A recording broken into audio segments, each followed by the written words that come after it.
Okay, welcome back. Thank y'all for coming to Mojo Monday again. Today, I'm going over some things about how you can consult with buyers. Not just consult with buyers, but also how to work with them, especially if they're strangers, a lead that you picked up and you don't really know them too much. When you're working with your personal friends and family, that can often be different. A personal friend comes up to you and asks you to buy or sell. You might not feel like you need to go through certain steps. But one thing I can recommend is just because they're a friend or family, don't discount the service that you give to them. I'm not talking about dollar-wise. I'm talking about how you interact with them. Don't not do a consultation because they're a friend. Still do the consultation with them because they don't assume they know more than someone else. So that's when you're working with friends and family, we have a tendency to skip steps, and that may not be as favorable in their eyes. You never know why they're working with you. You have a husband and a wife that might be a friend of yours, and maybe the wife said, hey, I want to use such and such, but the husband was on the fence, wasn't quite sure. So you're real casual with the wife and you're ignoring the husband. Well, you might end up losing them all together, and they might end up going with someone else who maybe was more aggressive or took them more seriously because we didn't follow the same steps. So what I'm going over is a few things on how to get people, and I'm actually going to go over some objections and how to get a buyer's representation agreement signed by somebody, which is something that we don't always do, I know for a fact. But when you're working with someone you don't know, it'd be very wise to do them. So let's go over some ways of how to do that. First off, Friday, Katie and I and Vanessa was there. We spent all day at an event, a master's class at HAR. It wasn't open to everybody. It was a different type of thing that happened. It was, but I was the host moderator all day long, and Katie was one of the 6 presenters at it as well. And I took 2 notes down that I felt were like epiphany moments for me.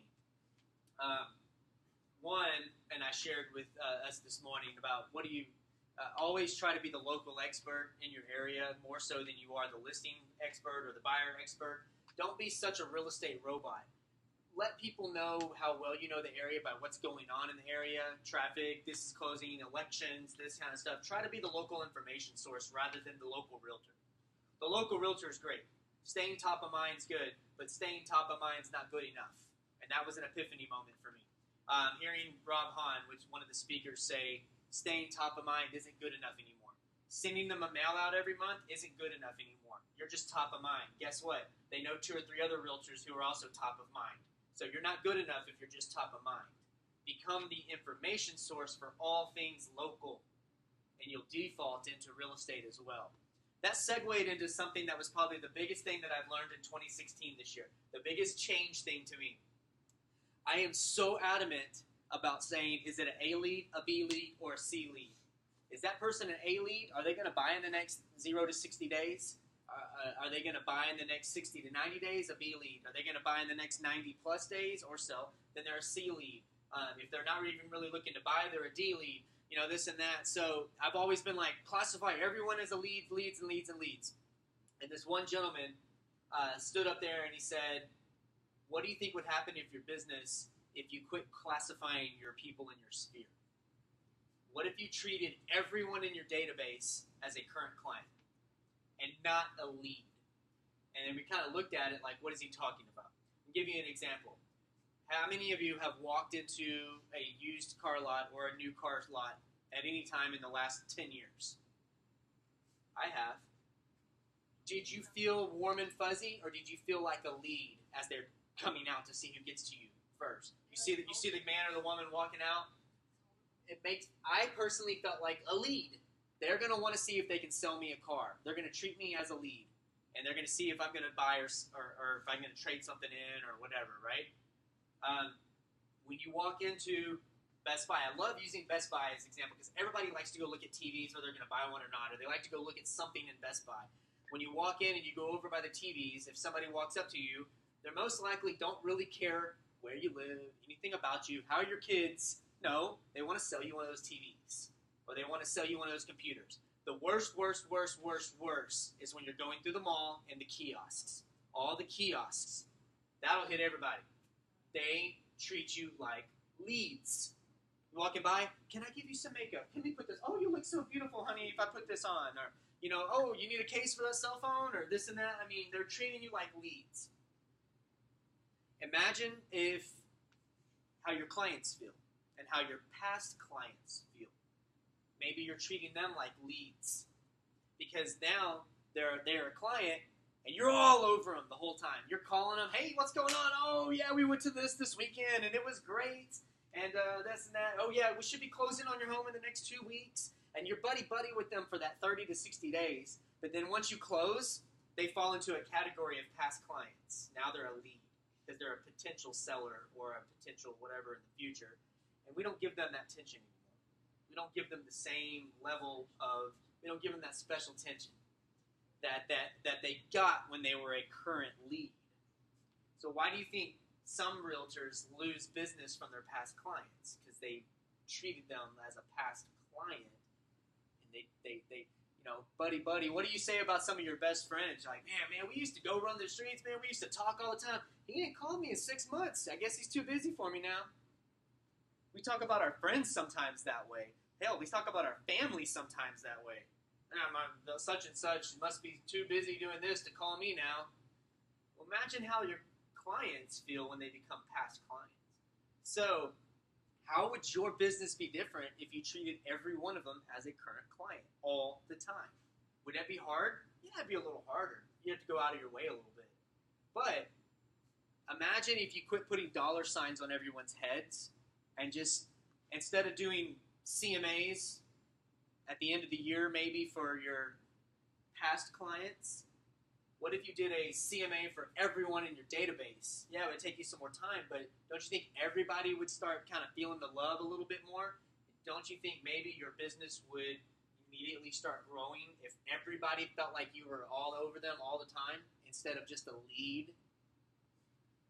I'm horribly guilty of it. Not even going to try to lie. I'll stand before you guilty as charged. I talk to the people that I'm directly around all the time. But there's so many people that I could stay involved with and continue to be that source and that same attention as if they were a current client. That would do wonders for your business. I guarantee you, nobody will do it. Nobody will do it. You might. I'm not saying, you might, now that I've mentioned it, but everyone else out there, they're not going to do it. They're going to close the deal, and a lot of them will disappear forever.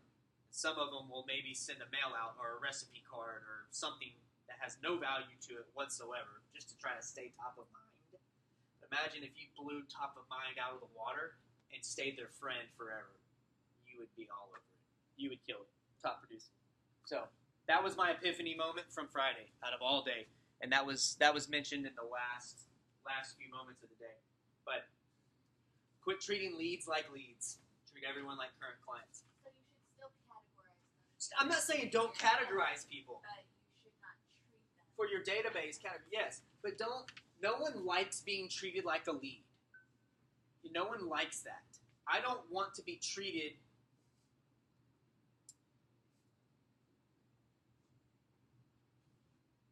a financial advisor, once you set up something with them, may not call you anymore, but you'll still get solicitations to do business with them. That's not warm. As a phone call saying, how you doing? Anything? How are things going in your life? Any changes? This and that? That's warm. But I can definitely tell if I'm being treated as a past client because I'm on some regular routine thing that I don't see anymore. I don't ever hear from them other than just routine business. So that's the difference of picking up a phone or handwriting a letter, something to let the warm and fuzzies never go away. So that's your coaching tip that will double your income next year if you do it. So we'll see. See who does it. All right, your goals from today. Learn the power of questions when meeting with buyer leads. So my post in Facebook was, are you a teller or an asker? Which one's more powerful? Which one do we think is more powerful? Someone who can tell somebody how the transaction's going to go and how it's going to work? or someone who has to ask a lot of questions? Which one seems more powerful? Anybody? It's no right or wrong. Nobody's going to get asked to leave if they're wrong. Vanessa's not fair. She knows the answer. I would say asking questions. Asking questions? You don't think that's a sign of weakness? That you have to ask questions because you don't, it's not... No, because you want to know as much information about what you're getting ready to list as possible. Interesting. Hold on to that thought. Learn the importance of using a buyer-broker agreement, and let's talk about some top objection handlers. So the question, that the truth is, you are correct. It's the person who asked the most questions. What the misconception is that the person who knows the answers to everything is the most informed, therefore controlling the conversation, therefore controlling the transaction. It's not true. The person who asks the most questions has a tighter grip on the direction of the conversation, the direction of everything. And that's, a lot of people will look at it differently. A lot of people, well, I'll just go into some of these notes here. So, salespeople should have the heart of a teacher. You should have the heart of a teacher. And there's no better way to serve the needs of somebody than to schedule time to sit with them one-on-one and really go over their needs. Teachers are good at that. They understand the needs of every student in their room. Hopefully, we hope that. But they understand the needs of the kids, and they understand that some children might have to be handled differently than others, but they understand that because they know the needs of those children. But ultimately, their goal is to get to a certain point by the end of the year. So we want to schedule time. Don't ever take buyers without doing consultations. I don't care if you have to do them over the phone, if you can't do them in person, if you have to do them via Skype, if you have to do them in the first home that you show them. Whatever it is, I would urge you to don't sell yourself short by running out to show people homes without explaining the entire process to them on the front end. They will not get it, and you will spend way more time than necessary, and most likely they will not buy with you because they will feel no bond with you.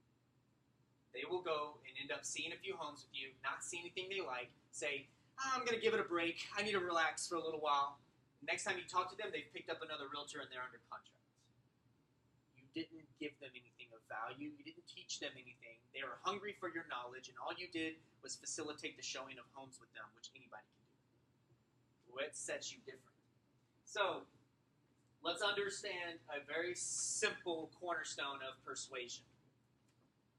You're going to hear, I'm going to mention a few notes here, and once I say these things, you're probably going to familiarize with them, you're going to recognize, but think of it this way. Asking questions is the key to becoming the master of persuasion. If you don't ask someone questions, you don't know crap about them.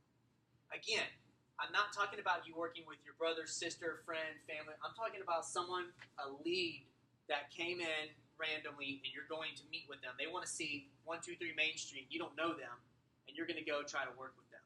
Or maybe they were referred to you by a friend, but you don't know them personally. Or maybe a past client said, work with this person, and you got in touch with them.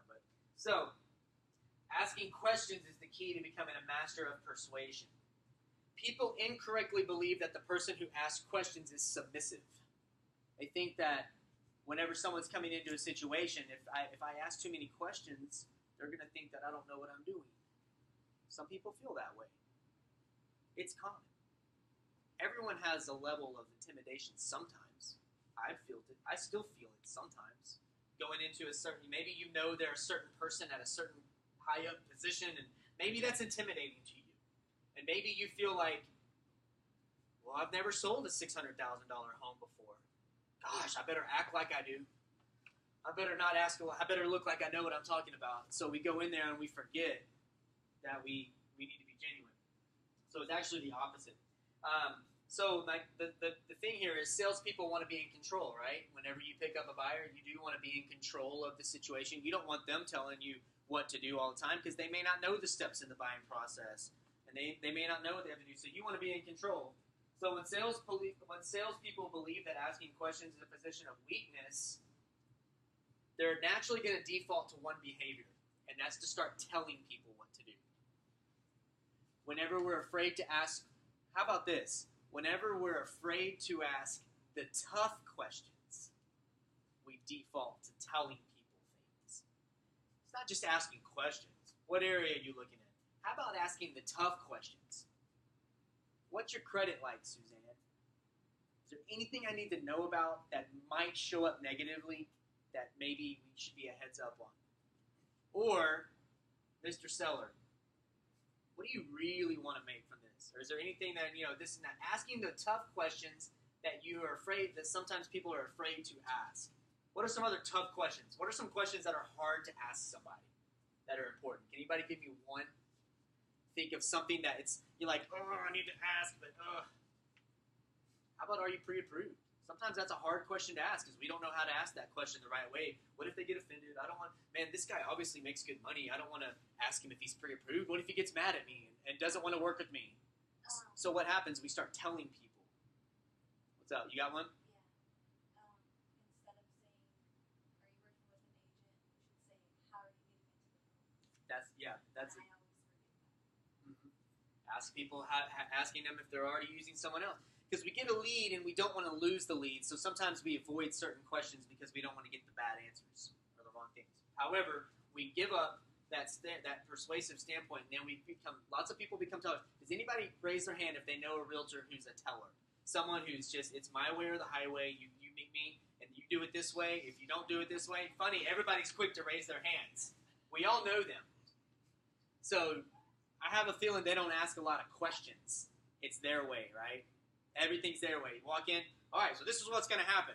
We're going to get your home, we're going to list it, and then this is it, and that blah, blah, blah, blah, blah. They're a teller.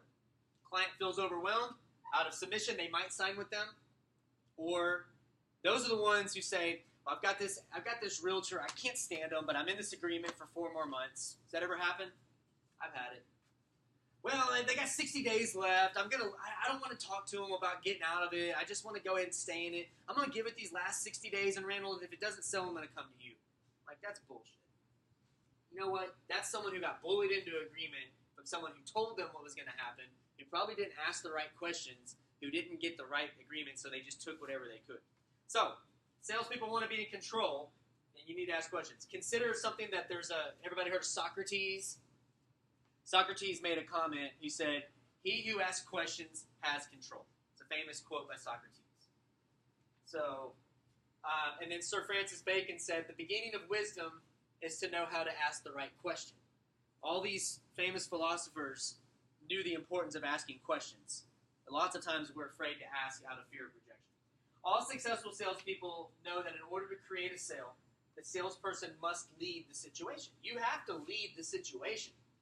But the most persuasive way to control a conversation is to ask questions. It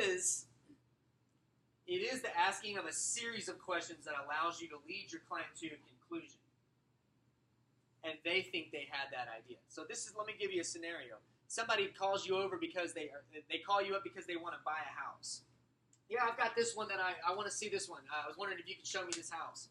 You immediately should ask a minimum of 3 questions, no less than that. You really need to start finding out where they are, how they are. Say, you know what, that's fantastic. I'd love to get out there and show you that thing.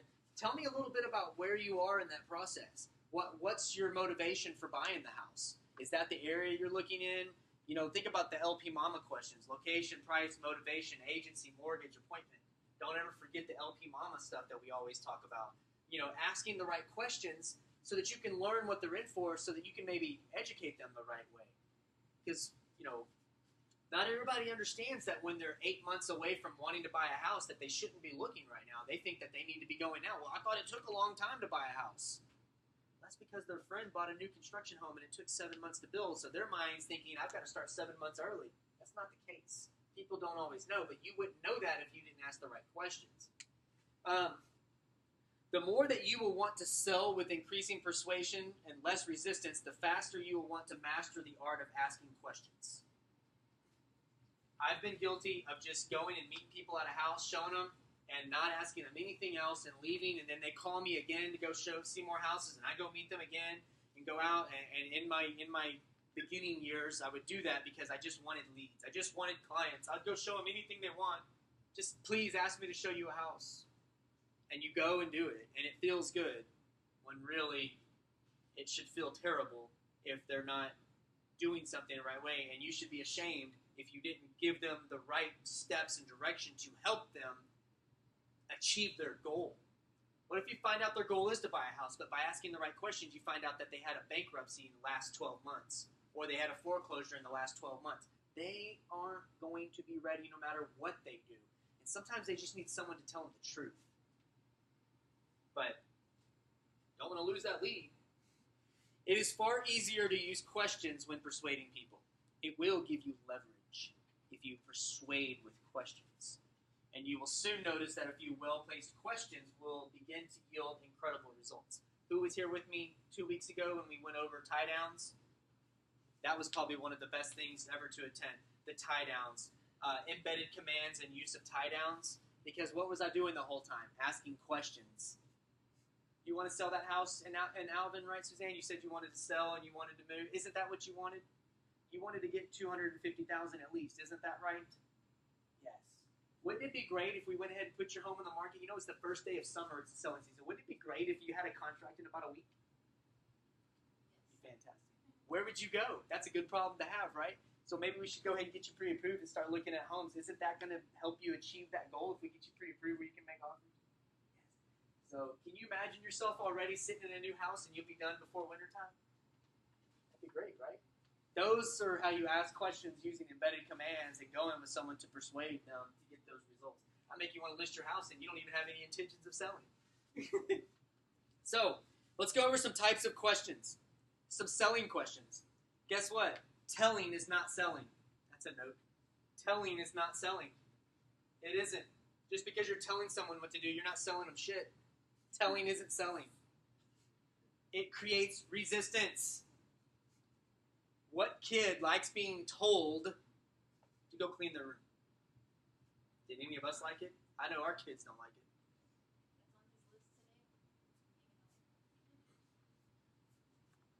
I want this. I want that.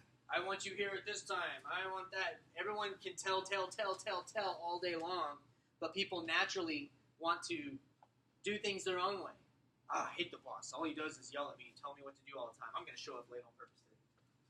I'm going to do this. I don't care. It creates resistance when you tell people what to do. You want them to buy in and believe what you're saying. Since telling creates resistance, how can you communicate in a way that easily gets through a person's natural no reflex? It's like when you stretch a muscle. You start to try to stretch. I can't touch my toes, but the second I get to a certain point, that muscle reflex wants to start pulling back. People will do that if you start telling them what they're going to do. I'm not showing you any homes until you get pre-approved. Yes, I created a barrier there. I'm not showing you any homes until you're pre-approved. I think you probably just kissed that buyer goodbye. Because you told them what to do now. Their natural resistance is, well, I'm not ready to get pre-approved. I don't think I want to work with this guy. So the realtor who's proud of saying, not pre-approved, ain't going to do it. Huh, that's fine. We'll take that person.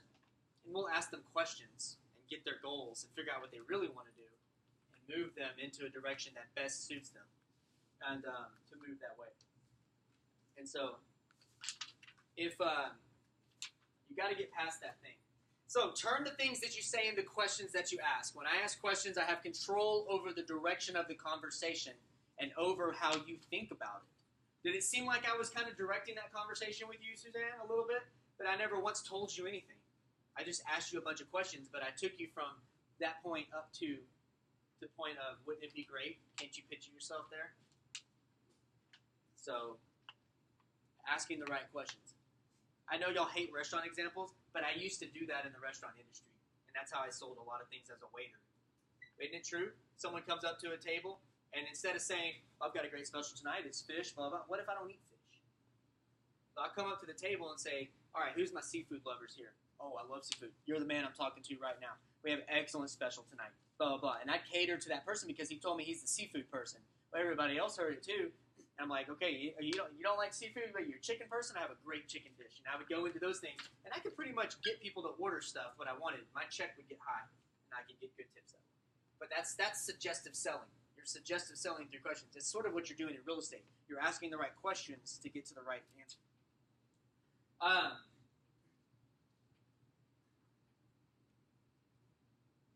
give you a simple example. Most people talk too much and ask too few questions. So, if you were going to ask somebody to reduce the price of a home, I'm going to give you an example. Who's had to go to a seller and ask them to reduce the price? I have. What's that? Hell yeah. A lot of people. No, they don't want to hear it. Nobody likes to hear that. Because if I'm a seller and you've suggested a price for me, or maybe you didn't suggest a price, there could be any multiple situations. Maybe you took it and you knew it was overpriced. But if I took someone's listing and I just felt like, you know what, we gave this price a shot, and in my mind I'm thinking it's not cutting, it's not selling. I got to go to the seller and talk to him about this because everything else is perfect. It's staged, it's pretty, the pictures look good, website's getting views, but no showings. Obviously, it's got to be priced, right? And you go to someone. I don't know what car anybody drives, but just for an example, I'm just going to use you. I don't know what you drive. Say, what if I went up to you and I told you, I don't think your car is worth that. I think it's worth a lot less than that. I think you should sell it to me for $10,000, what you really want. You don't like that, do you? You wouldn't like that if I went to you and told you what I think you're... If somebody came to me and said, your car's not worth that. You should be selling, like, you should get way down here. I'm going to get a little defensive, like, well, no, I want my price. You know, I want my thing. Or, you know, whenever someone says something that you have isn't this, we have a natural tendency to do that. So what if, when you're showing them the numbers, you ask questions? You show the numbers and say, look, we've been on the market for 3 weeks or a month, and we haven't had any offers. Had lots of showings, or maybe we've had very few showings. Whatever the situation might be, you go over the numbers with them. You go and you sit down with them and you show them the numbers, and you're low. Like, look, this is where all these homes are selling. There's been 4 homes that have sold in the last 60 days, and see where they're selling right now. All these are new sales. These 3 closed since the time we listed. You see where that is? Based on these numbers, where do you think the homes and selling in this neighborhood are priced? And then they say, oh, well, yeah, they're all selling at 170, 175. We're at 185. Based on these numbers, where do you think your home needs to be to sell? Oh, hold on, everything's selling at 170. So maybe we need to be down there closer to that number. I think maybe if we came down to this price, do you think it would sell just like these other ones? Yeah, we probably should. But that's how I would approach a seller, trying to reduce the price if I needed to. Versus me just saying, your home's not selling. I think you got to be 175. It's not going to sell if it don't come down to 175. They're naturally going to pull back and say, why? You're just slashing the price. All you're in it for is money. You just want to get it sold. I need my price. I need that $10,000. But if you show them and ask the right questions, you'll remove that natural reflex. You're showing them the facts. How about a buyer? Constantly undercutting the price on homes. Has anybody had a buyer that's made multiple low offers and they can't get anything accepted? Raise your hand and both of your feet, Vanessa. You're smiling. Everybody's smiling. Wow! Everybody's had a buyer that offered too little. Isn't that funny that every realtor's had a seller that's listed too high and every realtor's had a buyer that's offered too low? Is there something consistent about that? Guess what? It's never going to change. The objections never change. So how do you handle it? How could you handle a buyer that's gone? How about maybe they're looking at a specific area and you can show, you pull the stats of that area and you see that everything that's sold has been higher than what these people are saying. I'm not going any higher than this price, but everything's higher than that. So what if you sat down and I wrote some notes here and it said, now that you've seen the market stats, do you agree that you might have to pay blank to be able to get the home that you really want in this area? But imagine if I went to you and I said, no, Vanessa, no, we can't make that offer. That's too low. I don't even want to submit that offer for you. I'm tired of showing you homes because you're just offering low on every single one of them. I'm tired of going out there. You're not going to get it. I'll write it up for you. We'll see what the seller says. We have a tendency to feel that way. How come we don't communicate our feelings? Why do we hide that? What if I went to you and said, what do you want to offer? 165. Let me show you a few numbers just real quick. This is what's been going on in the area. Here's what everything's selling for. I know you really want this neighborhood, but no one has paid less than 180 for this neighborhood. No one. And then, let me show you the pictures of this house that sold right at 180. It's really a dump. And so, based on this, don't you kind of agree that we're going to have to kick this up to at least 180? to even be considered? How can they argue with numbers on the paper, like the real stats? That's a way that you can ask that question instead of just telling them or just doing it and then being frustrated. I tell sellers that when if they want to price too high, I'm gonna say, look, I know you want to hit that one. I keep using 175. There's no reason why. And for some reason, I'm just using it. Maybe the home market value is 175, and they really want 200. And yeah, it's not uncommon for someone to want 25 grand more sometimes, you know. And I'll look at them in the eye, and I'll say, look, here's my problem with going up at 200. I know you want that, but everything that we've looked at tonight, wouldn't you agree it's at 175, maybe 179 in the 170 range, but no one's broke that 180. Getting up here at 200, here's the issue. I'm not going to believe in your home selling at that price. And if I can't get behind it, what makes you think other buyers are going to get? Because they're going to be coming in with realtors who have the same data that I have. And if I can't prove that your home should sell at 200 based on these numbers, they're not going to be able to prove it to their buyers either. They're going to offer really low. So what's going to happen is I'm going to put your home at 200. And at the end of 6 months, you're going to be pissed off at me. I'm going to be pissed off at you because I've been working this for 6 months and it won't sell. And everybody's going to be mad at each other, and we're both going to be screwed. Is that what you want? And they all laugh like, oh, no, I don't want that. Don't want that at all. It's like, so I really feel like we need to be in that 170 range. I know you think you're getting less, but guess what? If it's less, the market's going to demand more. We're going to get multiple offers, and it's going to sell higher than 170 range. But if I go at 200, we're alienating everybody, and nothing's selling. They'll laugh, they'll love you, they'll think it's great. But I'm asking those questions based on the data and going into that. And but everybody has like their clincher lines. That's one of those. Hey, 6 months later, you're gonna hate me. I'm gonna be frustrated with you. You're gonna think I'm the worst realtor ever, and I'm gonna be saying, "Gosh, I can't get anything to go on this," and that's not gonna win for anybody. And so, but nobody really likes telling people what to do, except like Hitler and those kind of people. Let me ask you a question. Those people, then when we tell people the order that they have to do things or tell stuff, are you honoring their position by taking away their choices? Does it honor anyone's position to take away their choices?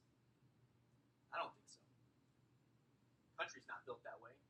The democracy's not built on taking away people's choices. I'm not going to go political, but I'm just saying, like, people have choices. And when we try to take away their choices and make them go one direction, you'll get some people that will listen to you, but you'll alienate a lot of others. We don't want to do that. We want to make sure we ask the right questions and give people choices, but we can persuade our direction in those questions. I know I need to get someone pre-approved before I make an offer, right? Isn't that pretty much a given? I know I need to show them some homes. I know I should see if they're pre-approved before I show them homes. I should do that. And I know that I need to make sure that they have money in the bank. That's a tough question. That's a tough question to ask somebody. Somebody comes to you and you don't know them from Adam, and they say, yeah, I want to start making offers. What range are you looking in? 250,000. Fantastic. I'm going to ask them a very tough question. Well, that's great too. What am I going to do if they're lifestyle rich but bank account poor, and they can't afford to write a $2,500 check that's cashed on the spot to write an offer that gets accepted? What if they don't have it in the bank? I call those people lifestyle rich and bank account poor. They have no money. They don't know how to save. They might drive fancy cars, have a fancy house, but they have crap in the bank. And not everybody can just write a $2,500 check on the spot, plus a $100, $150, $200 option check. So I ask them point blank.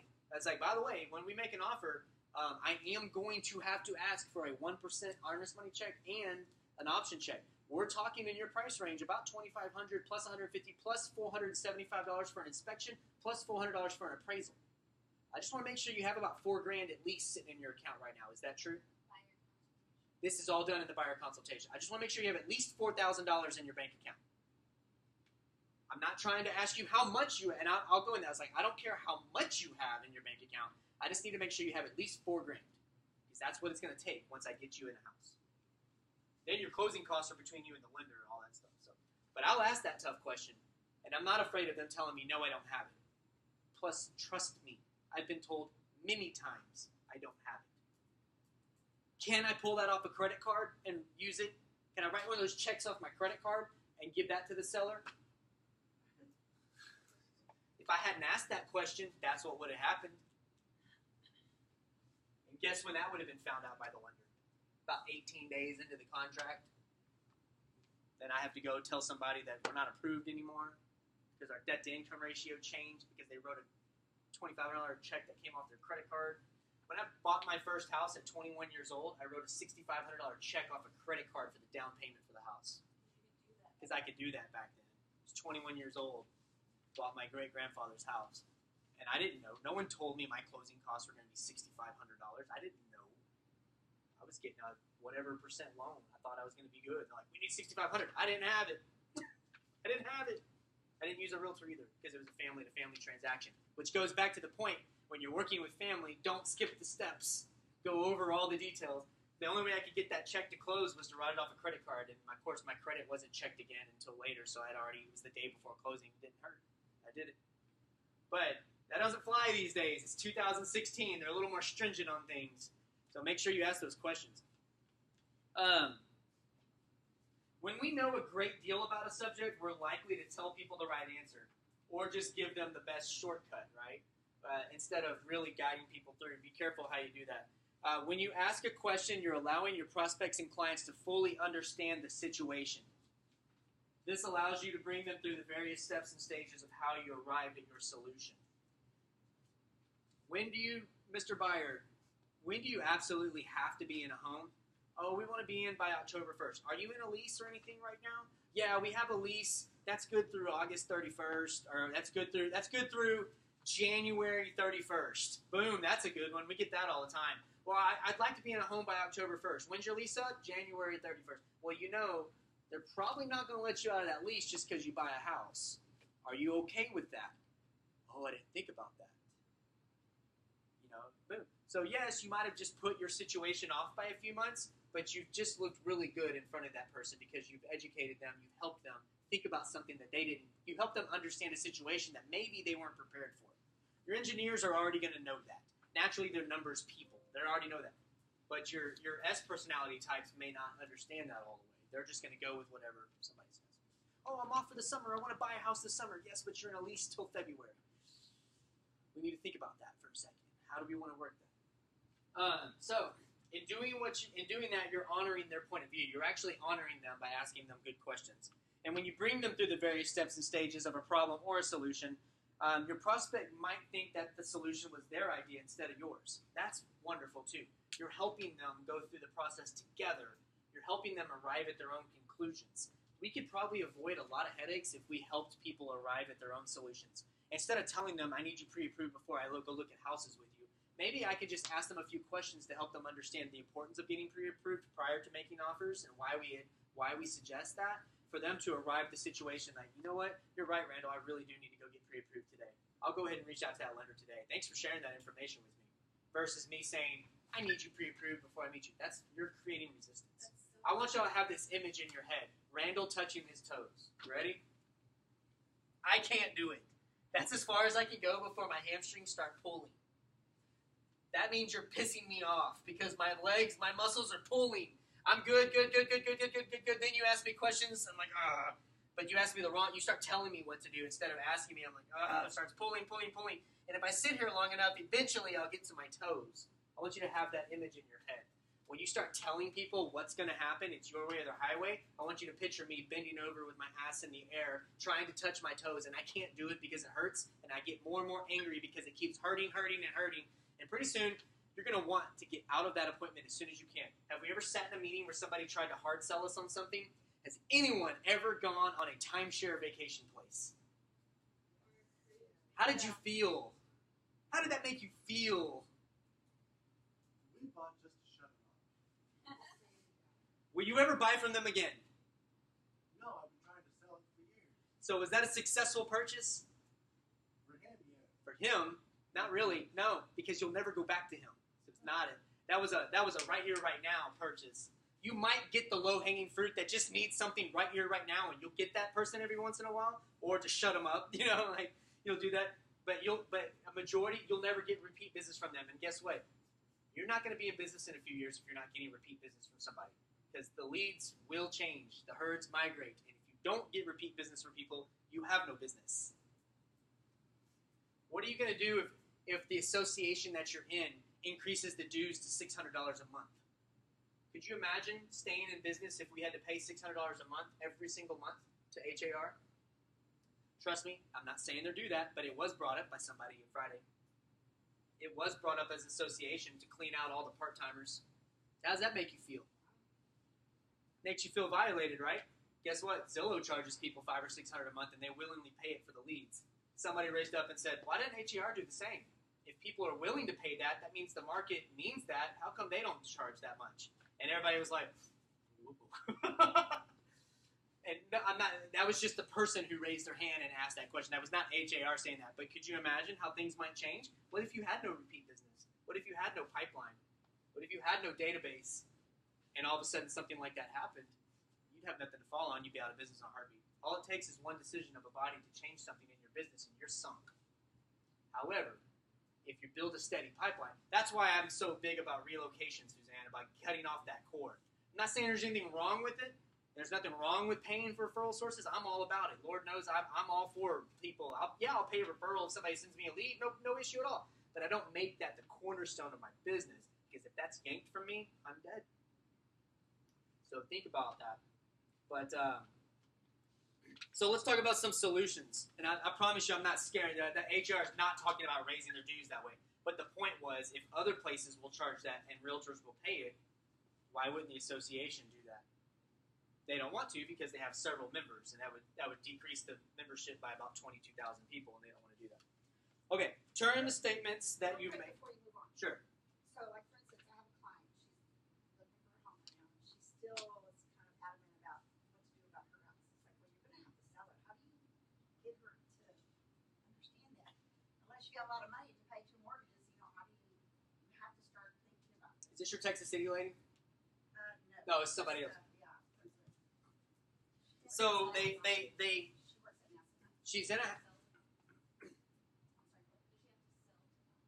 That's what I keep asking her, and she just doesn't. She won't know the answer to that question. Unfortunately, she probably won't know. But if she, so I would go back to the questions that I would start asking that person is, okay, what's your monthly payment now on your house? That would be the first question I would ask. What's your monthly payment now? I don't know what it is. What do you think her home's valued at? 200,000, 300, 185 ring. So her monthly payment's probably somewhere between 1,400 and maybe, unless she bought it a long time ago. But let's just say it's 1,500. So you're paying 1,500 a month right now, and you do want to go buy another house. So are you going to try to keep this house and purchase the next one? And she says, well, I'm not sure yet. Okay, what price range are we looking in for the next one? What if it's $250? We're looking at about a $2,200 payment on a $250 house, somewhere in that ballpark. So now we're looking at $2,200 plus $1,500, and wouldn't you agree that's $3,700, right? And I'm talking to you like I'm talking to the seller. Wouldn't you agree that's about $3,700? That's a lot of money. Is that where your goals are in your mind? Is that where you want it to be? You're gonna pay for both, and you're gonna be like, oh no, I don't want to. Naturally they're probably gonna say, well, I don't want to carry both. You can come across me if you want. You don't have to step over that. Yeah, you're fine. It's no big. So, so that would be the question. I would start there. Well, I don't want to do that. Well, what other plans? Let's look at some other options for you. Would you like to lease your current home out and get an occupant in there, and then keep that other one? But let me forewarn you. That still doesn't remove that from your debt to income ratio. The lender doesn't care if you have a tenant in that house or not. They're still going to count that debt against you, which might harm your purchasing power. So, would it make sense maybe it would make sense to talk to a lender first to see what kind of payment you're looking at, to see what your options are, because maybe that's not even an option. And if it isn't, we need to really be focusing on getting your home listed first to move that direction. There's always going to be homes popping up. You've looked at HAR, right? Wouldn't you agree that there's always something coming on? Yeah, so there's always going to be something there, but we don't always have the opportunity to sell your home in this current market. It would be a good time to look at those options.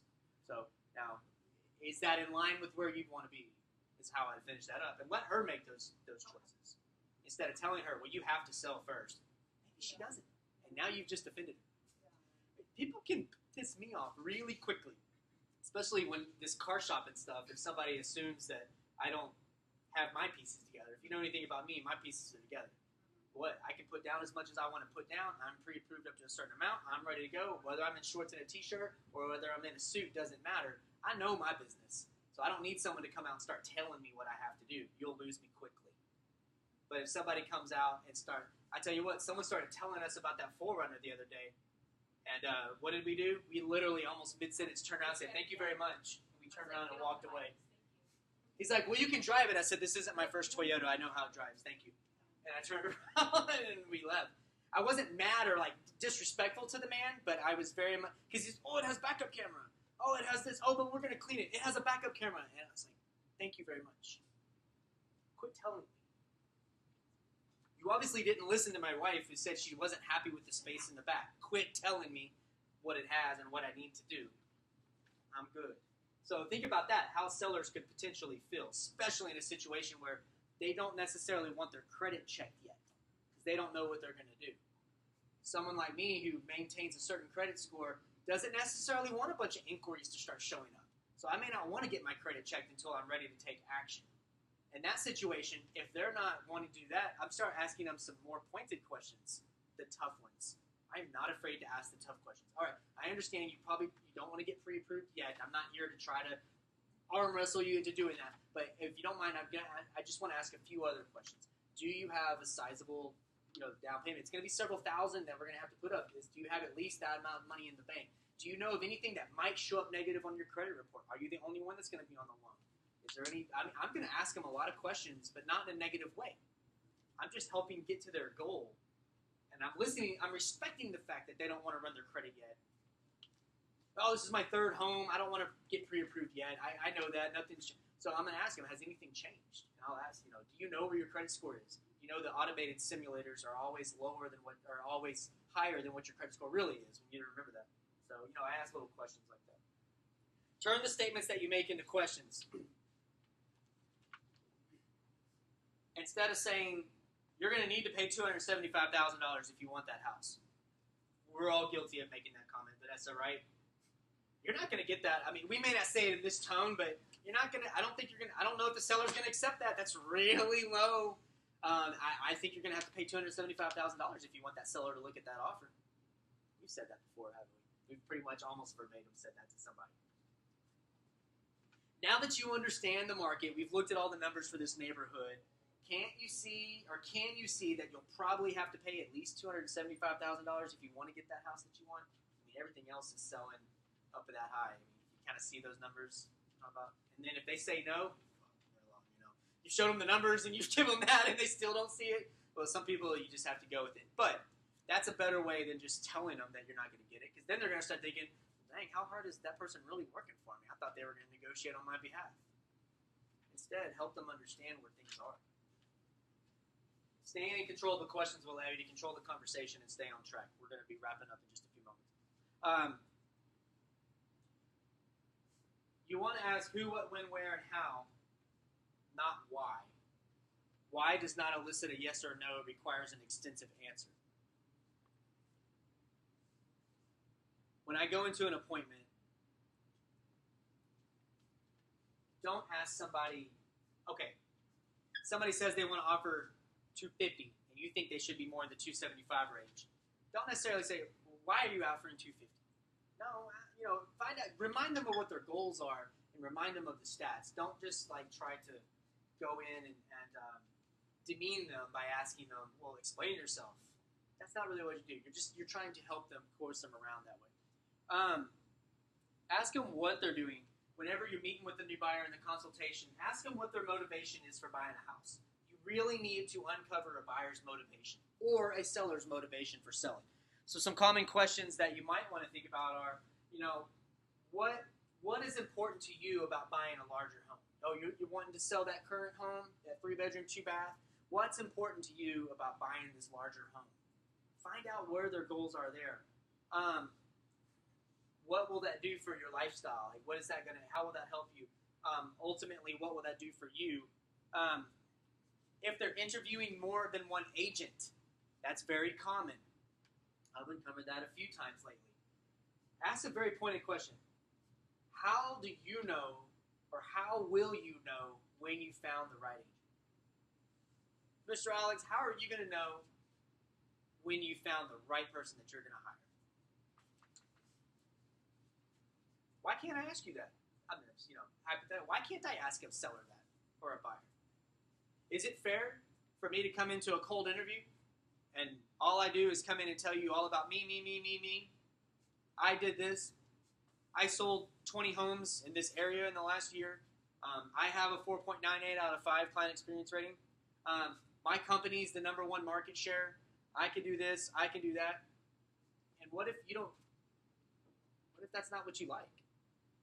But if I didn't ask you, I'll come straight in and be like, so you're Mr. Alex, I appreciate you inviting me into your house. I understand you're interviewing a few different agents. I think you should.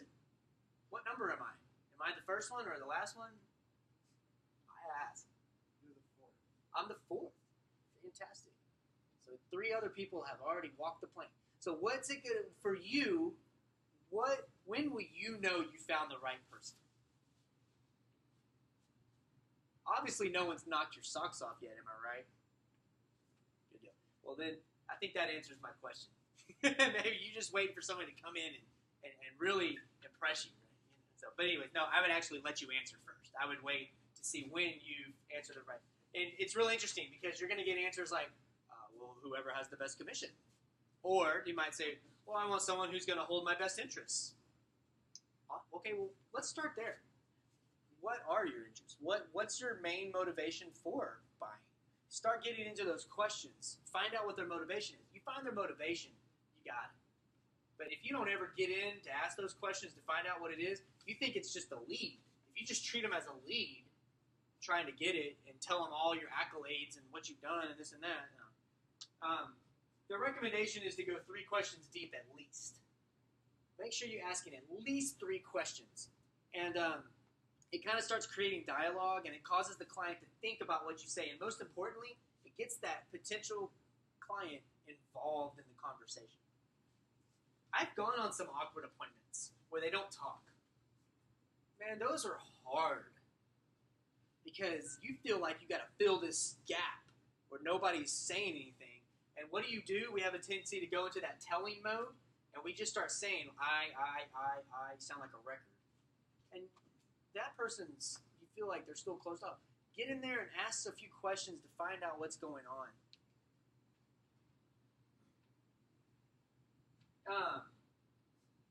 There's a reason that we try to avoid the WHY questions. Why questions.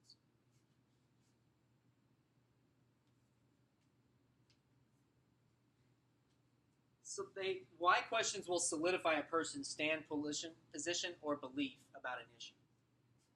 I'm not asking you a real question, Suzanne, but I know you're a very political person. You follow the political process very closely, right? If I asked you why you believe a certain way about a certain political stance, you'd probably easily tell me, right? And if my opinion differed than yours, there might start to be a wall that's being built up. Am I right? When you're in an appointment with somebody and you start questioning their choices, questioning their decisions, you're asking them why questions. Why questions build legs under the table. The table is new beliefs or actions that we want. So if you're going to go that direction, if you're going to ask the why questions, you need to be ready for the potential reverse effect. Why questions can help you. Some of them can help you. Why did you choose? Can I ask you why you chose me over those other agents? That could be a positive why question, right? That could be positive. That might tell you, I ask people, how'd you find us? That's how. But, what made you choose us over that? You're asking them why. You're solidifying the belief of positivity in that sense. But if they aren't quite, let's say someone didn't want to meet with you today. Maybe you offered to set the appointment and they turned you down. And you went, why don't you want to set an appointment with me today? Why don't you want to get pre-approved? You're opening the door for them to build legs and to start giving you answers of building their issues of why they don't want to do it. Why don't you want to get pre-approved today? Well, I told you already. I don't want my credit run today, and that's going to do this and that and that. No, I don't want to meet you today because of this or that. So be careful when you ask the why questions. In a positive situation, they can help build and reinforce your table, but in a negative situation, they can actually backfire on you. So be careful. So let's go into a couple scenarios before we wrap up. I have a couple of written examples of, let's say you have a buyer, you really want to get a buyer's exclusive agreement with them. Let's ask ourselves, why do we require exclusive agreement to work with a seller but not a buyer? Why do we require a listing agreement to sell someone's house but not for the buyer? By the way, Antero does not require buyer agency agreements. You don't have to get them. But to almost everyone in this room, I've probably at one point recommended getting one signed by somebody at one point, because you don't know if they're going to turn around and do something or this and that, or maybe they're interviewing other agents, and you want to make sure, just because they say, Suzanne, I'm going to work with you, I got it, but they're still interviewing other agents, someone else comes in and maybe they change their mind or something. So let's talk about it. How much time goes into working with each buyer? If you go and meet somebody, you're looking at 8 to 10 hours a day when you're working with buyers. Yes, you're looking at me, Randall, saying, well, sometimes I can do that in 2 hours. I understand. But let's be real. You're looking at their search. You're setting appointments for them. You're driving to meet them. You're in the home. Heaven forbid if you're showing one home and you drove all this way to drive going up. But let's say you're showing 5 or 6. That's a couple hours. Plus all the time you spent. Then they're ready to write an offer maybe. So you go home and you spend a couple hours. That you potentially are working 8 to 10 hours a day with a buyer. Have you ever tracked how many hours it takes to close a buyer? It can be quite a bit. Yeah, sometimes you get that one and done, and that's one thing. But sometimes it can be quite a bit. And what's your mindset? You got to remember, buyers, they have friends, they have future people, so you do want to spend the time and you do want to get to know them. If you have to remember where your value is and what you're delivering to these buyers, which takes time. You're delivering them a consultation. You're consulting with them. You're finding out their needs and wants. You're giving them professionalism. You're giving them representation. So what sets you apart from everyone else? So maybe you get a 30-day buyer's rep agreement with all these buyers because, I do put a lot of not physical money, but a lot of time goes into every buyer that I work with. I don't just show homes and write offers. I like to do consultations just like we are today. I like to find out your needs. I do show homes. I run market stats for you. I do all this. And the best part is I get paid by the seller. All I do is have to prove to them that I'm working for you, and that's why we get these agreements set. That's how you're selling that. If you just say, well, I have to have a buyer's rep agreement. No, you don't. Back that up. How do you answer that question? I heard they're not required in Texas. How are you going to answer that question? You say, look, we put a lot of work with our clients. We work exclusively with our clients. These are the steps that we do. Consultation, this, and this, and this, and this, and this, and this. And I do only seek my commission from the seller, never from my buyers. But I do have to prove that I'm working for you. And that's what this form is. Well, you don't want to do it for 90 days? I actually only do my agreements for 30 days, and I'll tell you why. Okay. Mr. and Mrs. Buyer, here's some actual specific examples. Mr. and Mrs. Buyer, as you can see, we put a lot of time and effort into finding that perfect home for you. Would you agree that the proactive and systematic approach that I take is what you're looking for in an agent that's representing you? Would you agree that everything I went over is in line with what you're looking for? And they say, well, yes, that's exactly what I'm looking for in an agent. Great. In exchange for all that time and effort that I put into finding you the best home at the best price, all I ask is that you commit to working exclusively with me as your agent. I don't want you calling other people. I want to know that we're on the same wavelength here. Do you feel comfortable and confident hiring me to work for you? At that point, you should have it. I mean, if you're at this point, you should have them to where you can ask them, do you feel confident in hiring me? And they say, yes. Excellent. Here's the buyer agency agreement that we use that authorizes me to represent you in the purchase of your home. What it says is that I will work hard on your behalf doing all the things I outlined. As a result, when you buy a home, I do get paid a commission.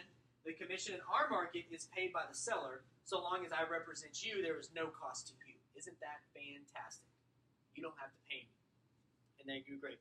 And then I say I do all my buyer agreements in 30-day increments. After 30 days, either you will be under contract or we'll still be on the hunt for the perfect home. If you feel I'm doing a great job, then we'll extend it for another 30 days. Does that sound fair? And let me give you the double side of that of why you want to do just 30 days. For one, it's easier for someone to swallow that they're going to give you a shot for 30 days. And you've set the expectation that you're going to work hard for them, and you've made it a performance issue now. You're saying, if I'm not working hard for you and we haven't found that home, then we don't have to extend. They're like, okay, that's fair. I get a choice at the end of 30 days. People like choices. It's good. The other thing is, you might make the choice that you don't want them as a client in 30 days. You might find that there's some things that you don't agree with. Have we ever had a client that we had to fire? Oh, yeah. I have. I have mutually agreed to sever the buyer agency agreement. I can remember the names in my head. So, at the end of 30 days, you might not want to work with that person.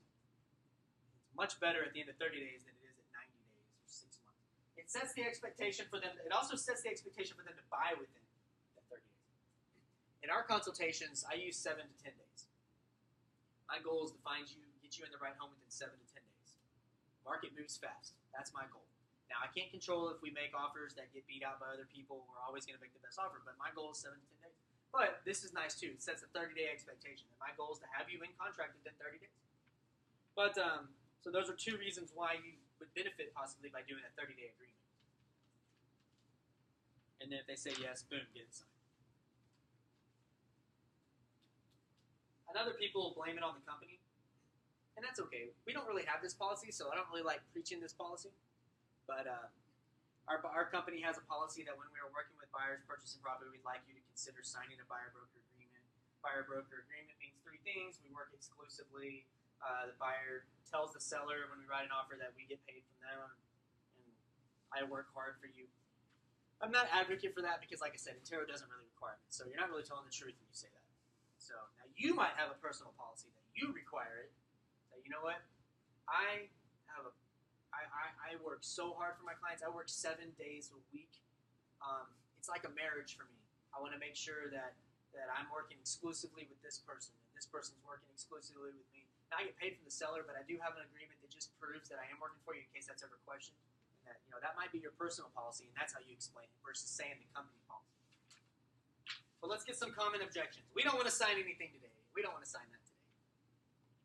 I can appreciate that, and I know this is a big decision, so tell me. What would be your hesitation or concern with working with me? Would you agree that in this highly competitive market, it's important to hire an agent who's going to take a proactive approach to find you that perfect home? Ask them why. That's a question that you might want to ask them why. It's not really a why question, it's what question. Like, what is it? What is your hesitation? I'm not asking you, well, why don't you like me? No, I'm saying, what's the hesitation?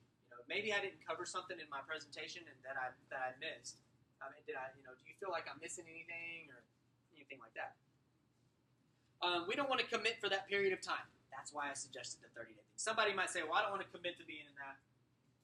And I understand. What's the concern about committing to me for 30 days? I'm going to work 7 days a week to get this home for you, but I just want to make sure. So, I want to be free to work with other agents. Well, I like calling the names on the signs. I might want to work with someone else. Someone else might find me the right home. Some people say that. What if someone else finds me the right home and I've signed some agreement with you? I want to work with other agents. When you ask them point blank, I understand that. What do you think in your situation is the benefit for you working with other agents? Ask them. If they can't answer that question, then maybe you'll get them. But how about people that say I can find homes on my own? You go meet them at a house, and then that's it. Like, I like to do my own search.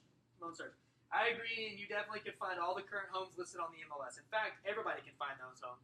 I'm sure you agree that the value I can provide is I'm exposed to some homes that aren't yet on the market. Also, I can negotiate you the best possible deal, which is what you're looking for, right?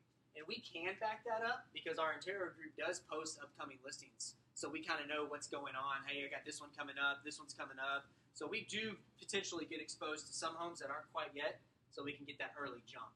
Sometimes that happens. So how about the people that say this? Have you ever been told that they only want to work with listing agents?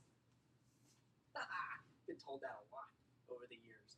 I like calling the listing agents. I like all the different listing agents showing me homes because then I get to pick who I really like. And I think they're going to get me the best deal if I work directly with that person. Ooh, it happens all the time. That's a common That's a common thing. Well, they're going to reduce their commission if I buy their house and use them. That's interesting. Tell me more about that. So I only like to work with listing agents. That's interesting. Well, tell me a little bit more about that. How do you feel about that? Are you thinking that by working with the listing agent, they would agree to reduce their commission by half? Do you also think they're going to be willing to reduce their commission by half to do double the work? You know they have to do all this different kind of stuff and involved in that. And they don't actually represent you. We can go all into that. They only work for the seller. So if a situation gets a little sticky, in which real estate transactions, there's a lot of hands in the cookie jar. They have a tendency to get sticky. Who do you think that seller is going to side with? I mean, that listing agent's going to side with. You? They're going to side with that seller. So in a perfect world where there's no issues, I'm not going to tell you it doesn't happen. But in 10 years, or you could say in 10 months, whatever, in my experience, if you want to get a year or not, in my experience in the industry, a lot of transactions have some road bumps that come up, some speed bumps. And having someone on your side could be the difference of closing or losing some earnest money. So that's why I would suggest that you don't work with listing agents. Plus, most of the time, they're not going to call you back because they're not interested in you because they don't have you had a listing agent? I always say that. We like calling the listing agents. Have you had trouble reaching some of them? And I shut up. Like, have you had trouble listing some of them? I mean, reaching some of them? Yeah, some of them just don't call me back. Exactly. I shouldn't even have to explain anymore of why, because they represent the seller, and they're trying to enjoy their weekend. It means nothing to them if they come and show you a house. They're not going to potentially get anything out of it. So that's why you need that. So that question always, if they did say that they reduce it, what would be your method to find out that the listing agent and the seller agreed on the brokerage fee? Can I share with you what will typically happen? The agent that will represent both you and the seller who hired them to get the most money will keep the whole commission. Remember, the listing agent was hired by that seller to sell their home for top dollar. Don't you think it'd be beneficial to have someone solely representing your interest to make sure you get the best deal possible? Which is the written response, which is basically exactly what I said. We need you to credit us back your commission. That happens all the time. Happens more on the listing side, I think, but on the buying side, it happens quite a bit. We need you to rebate us back. Will you rebate your commission back? I appreciate that. And then what I hear you saying is that you want to get the best deal possible, right? That's what you want to rebate. You want to get the best deal. You want to feel like you got the best deal that you possibly can. Great.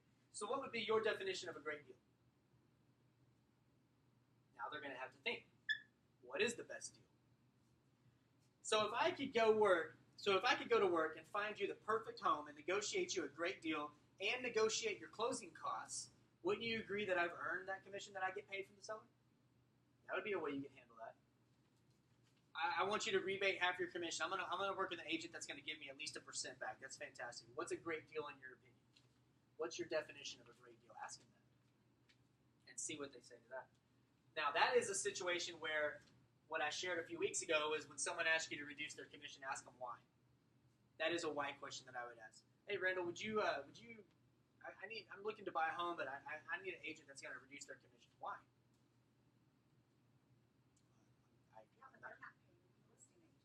But they don't care. They want money. They want their money. Oh, big buyer's going to ask you all the time. And that's just had one this year. Didn't even know her. It's like, I'm looking for an agent that will rebate 1.5% or 2%.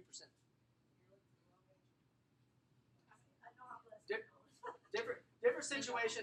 What I tell people, my philosophy on that is commissions aren't fixed. We got to avoid antitrust. Now, we can talk commissions within our brokerage, but we want to avoid antitrust by discussing commissions with other agents at other companies. That's against the law. I tell people, you have to make your own decisions of what you do. I'm never going to tell you you can or can't in certain situations, but you have to do what you're worth. And you get in the habit of doing that, then it can sometimes backfire and you become that person. But people will try to get your money all the time. A lot of people think that real estate agents are overpaid. All I have to do is show them some of my transaction files that are this long, and I say, I think I've earned every bit of my commission on that. So, how about the last one? This is the last thing I have. Buyer says, well, we want to see at least 20 homes before we purchase. We want to see every home in the market before we commit. Okay, before I answer this question, I want to give you a very short thing that I did back in 2011. Do you remember when I hit the record in our office for showing homes in one day? This was back at another brokerage. Well, I showed 28 homes the first day, and I did 14 homes the second day, 2-day turnaround. And I ended up showing them over 40 homes in 2 days. From Pearland, Pasadena, Dickinson, Friendswood, the whole spectrum. I literally met them at 8:30 in the morning with breakfast in my car, and we drove, stopped and ate lunch, drove, stopped and ate dinner, came back, reconvened the next day at breakfast, drove, ate lunch together, did it all again. Now, we made an offer that night, but I showed over 40 homes in 2 days. Actually, if you want to get technical, in almost less than 2 days. It was 24 plus about 12, so less than 30-something hours, that many homes. Now, why? Because they said, we want to see every home on the market. Every single home in our price range. Said, okay. It was relocation. It was relocation. You didn't have a choice. You want to be on the relocation team? You do what the client says. You don't argue. Another reason why I removed myself from the relocation team after that. So, again, a perfect example of someone not wanting to be told what to do. I left. So, anyways, we want to see 20 homes before we purchase. Wow, that's really interesting. What's important about seeing that many homes before you purchase? Let them answer. Let me ask you this. How will you know when you've seen the perfect home? Oh, well, it'll have this and this and this and this and this. Okay. Well, if you were buying a car and you went to the car lot and they had the exact car you were looking for at the right price, would you still keep looking, or would you go ahead and buy that car? You'd probably buy that car before someone else did, right? Because it was the exact car you were looking for. Now, buying a home is not really different. I'm going to work hard on your behalf to make sure I only show you the homes that best fit your needs and wants. How does that sound? You told me you wanted the big backyard. You told me you wanted the 2-story. You told me you wanted this and this and this and this and that. So I'm going to put that best list together. Does that work for you? Hey, we might end up seeing 20 homes, but we might end up seeing 2. All I want to know is what's the perfect home for you so I can show that one to you. So that's how you can respond to that message. Try to do that. Don't be afraid to tell them when they found the right home. So, anybody have any questions? Or are you asking a lot of questions already? Everyone asks questions. I'm not asking you if you ask questions. Do you think you'll potentially ask your next client more questions?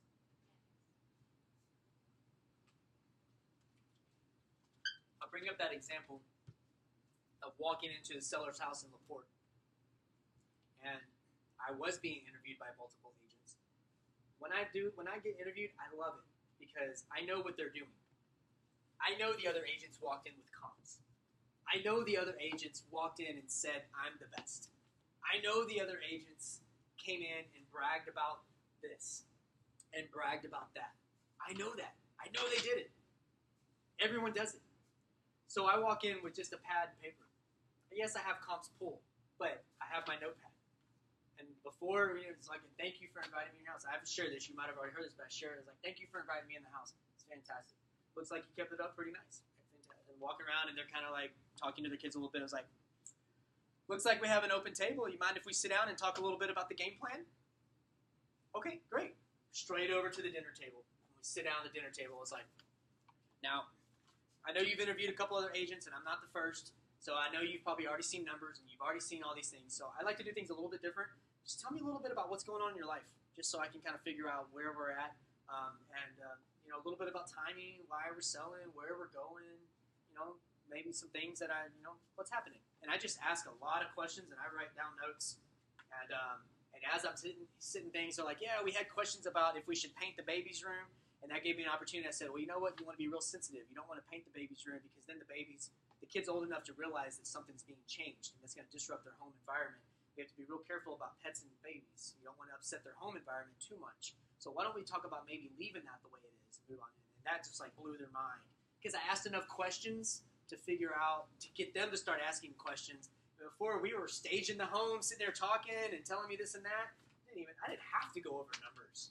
I was golden by that point. And literally, at the end of the thing, she said, we've still got an interview, but I think we're pretty much ready to roll forward. We're just going to keep that appointment because we have this and that. And I was like, that's fine. That's great. I go, I think you should. I go, be sure to ask him a few questions about this and that. And is it okay if I follow up with you tomorrow? And, about to see how that went. And boom, that's it. Golden. But ask questions.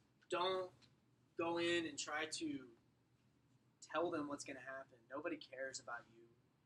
They don't care the accolades and this and that. Somebody's going to have their best interest. I have said for years, there might be one that exists, but I wish there was an agent that I could hire to help me buy a car. I wish I didn't have to go to a dealership to talk to somebody who may not have my best interest in heart. I wish I could just call someone and say, I will pay you. I will pay you money if you will just help me find what I need and help me negotiate whatever the best price is, and I'll sign. I don't even need to talk to him. Just tell me what the best price is, and I'll pay you $500. I'll pay you $1,000. I'll pay you more. I'll pay you the same that I would pay for that car if you can help me save that money. I just don't want to deal with it. I'd rather have somebody on my side like that. I don't feel like those people are on my side. And so think about that when you go into your next appointment, your next buyer. Have that same mentality that you care for them so much. You have their best interest so much at heart. You've asked them so many questions that they feel like you're their best friend. And try that approach versus the, I need you to do this. I need you to do that. And I need you to do this. Guess what?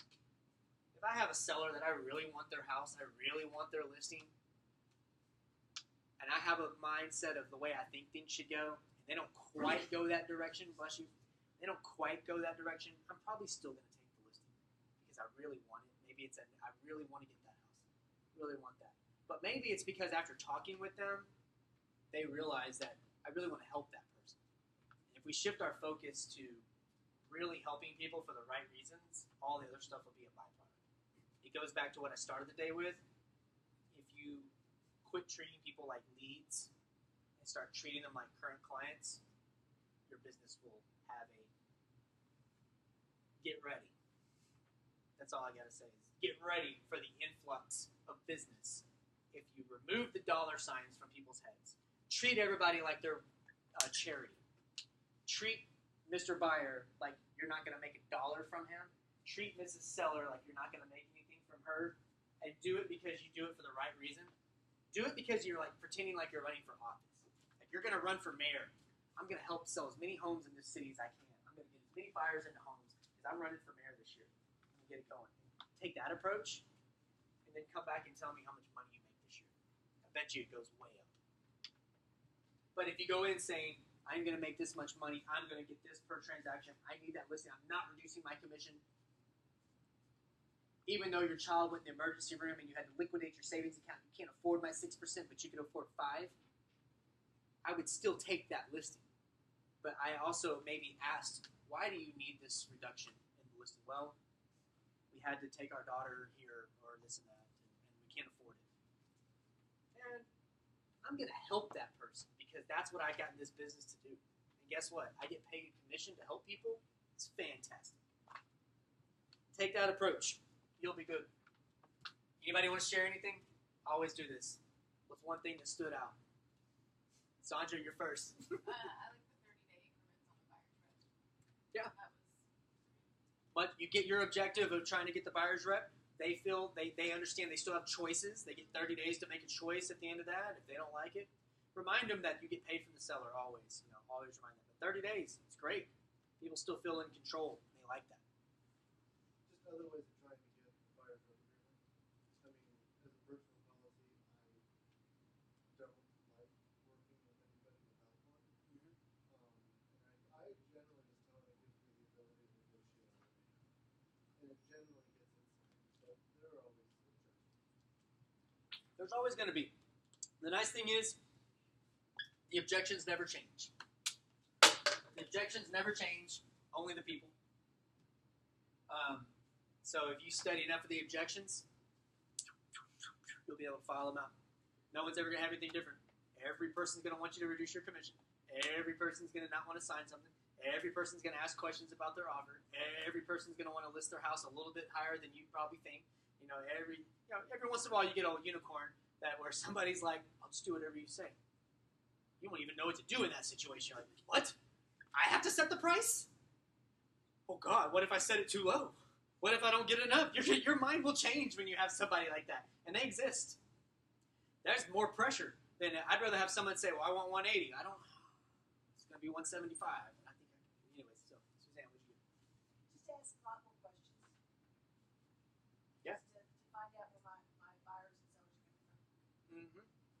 Learn more about their situation. Get if you find out why someone's doing what they're doing, isn't that way better than just assuming? I think a lot of the world's problems could be solved if people would just ask people more questions instead of just assuming. That person pissed me off. I hate them. I hate this person. They always say that. Maybe if they just got to know them a little bit, and come to agreement. Has anyone ever made friends with someone that they thought was their enemy and they realized they weren't too much different than each other? They just never really talked. Once you talked, you realize that person's not as bad of a person as I thought they were. Have we ever said that? I have. I remember even back in school as a kid, there was people that I always thought like, oh, that's the such and such. That's that person. And then once you get to talk to them a little bit, you realize that both like the same things. So, questions. Sandra, what'd you get? I would say for me, learn to tailor my questions a little bit more, not telling them what to do, more like asking polite ways to Yep. get things done. Yep. Some do it like, hey, this check this, do this. Doesn't work with everybody like that. So. Sure doesn't. Not with everybody. Not with everybody. You'll offend some people. Yeah. You easily can. Not you. I'm just saying, like, people can No, easily. I know. People are easily offended, especially in real estate transactions, and they can get offended easily. Yeah. Asking good questions. Julio. Came to mind for me was like treat everyone like a current client. It's like on a certain TV shows, there was one where husband was a realtor and the wife, so like became a joke in the group that when the wife got close to someone, it's because they were planning to list their home. And the wife they wanted their business, so it became like whenever someone was getting close, she was getting close to someone, everyone would look around, they want me to list. Oh, okay. So like it happens and people do notice that. Mm-hmm. Something to keep in mind. Yeah, you don't want to be thought of as the jerk who only comes around when they want business, right? You always want to, yeah. And it's not, and the intentions may not be there, but you just, yeah. Remember, pretend like you're running for mayor, running for office. Vanessa, Well, you're not immune. if I would have shown that buyer that was making low offers the data, like on paper, she probably would have realized a lot sooner that she couldn't afford what she thought she wanted. How many months? Was I it took her 8? for 9 months. 9 We months. made probably more than 10 offers, and every time I would be like, look, this is not a good offer. She kept losing multiple offers. Even when she did make good offers, the price would end up going way over list price, and she couldn't compete. So ultimately, she did end up saying, I'm going to continue renting, and I'm going to wait a little bit. But if I would have shown her the data, maybe she would have gone to a different neighborhood or something like that. That's what discouraged me, is when you show people properties. Yeah. I just had that happen, I lost a buy and a sell. And because they were making an offer on a 1940s house, and the house was really good until the inspector got there. And once the inspector got there, the house was crap. They get deep on 1940s. Thank you.